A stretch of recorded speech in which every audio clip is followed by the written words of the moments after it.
sortons d'une AG nationale de coordination des marches régionales contre le chômage, les précarités et les licenciements, qu'on a décidé d'organiser quand on a fait nos états généraux en mai. À Bobigny, on a fait des états généraux contre le chômage et la précarité.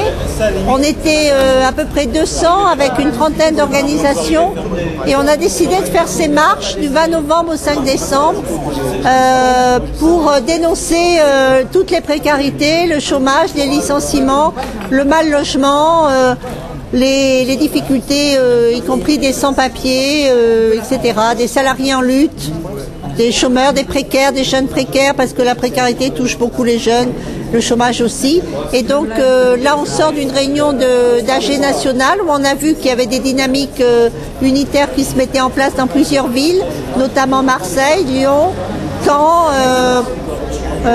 Clermont-Ferrand, Lille, notamment, hein, ça commence à prendre et on espère comme ça que va se développer un nouveau mouvement de lutte des chômeurs, des précaires et des salariés en lutte.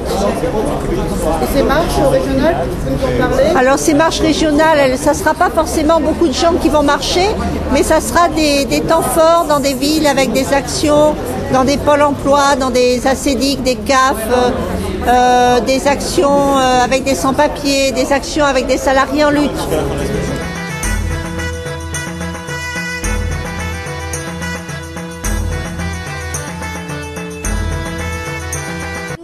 Nous voulons un revenu garanti pour tous, avec ou sans emploi, et on veut supprimer la fusion ACEDIC, ANPE, le 39-49, les sanctions. On veut aussi un statut de vie sociale et professionnelle pour tous. Et elles doivent, ces marches régionales, sur des convergences de lutte entre les salariés et les chômeurs. Oui, c'est ça. Le 5, c'est quoi le 5 décembre? Alors le 5 décembre, c'est tous les ans une manifestation nationale contre le chômage et les précarités pour la justice sociale. Et là, elles seront préparées cette année par ces marches. Mais on ne s'arrêtera pas le 5 décembre, on continuera après parce que le problème est très grave. 1 million de chômeurs en plus cette année. Beaucoup de chômeurs non indemnisés, plus de la moitié qui ne sont pas indemnisés. Les femmes, les jeunes, les discriminations à l'embauche. Donc on ne va pas s'arrêter au 5 décembre.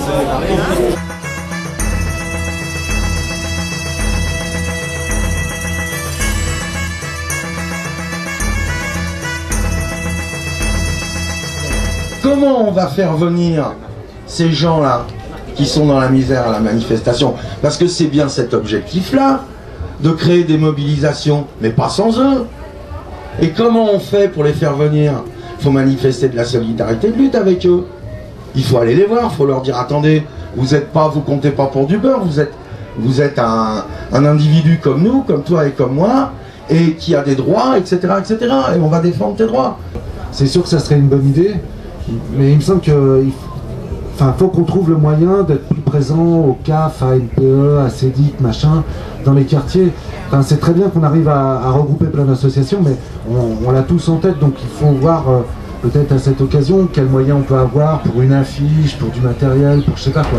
Des outils qui nous aident à construire cette mobilisation avec les gens.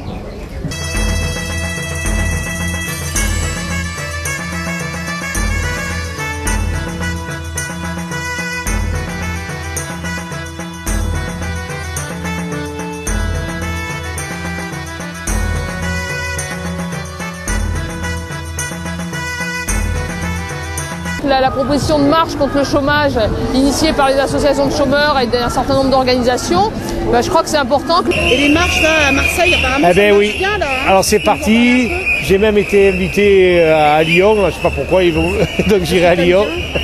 Et puis à Marseille, oui, c'est parti. Je pense qu'on essaie de mettre ensemble des organisations différentes et c'est sans déposséder les chômeurs de l'initiative de l'action, et c'est important. La CGT sera présente le 5.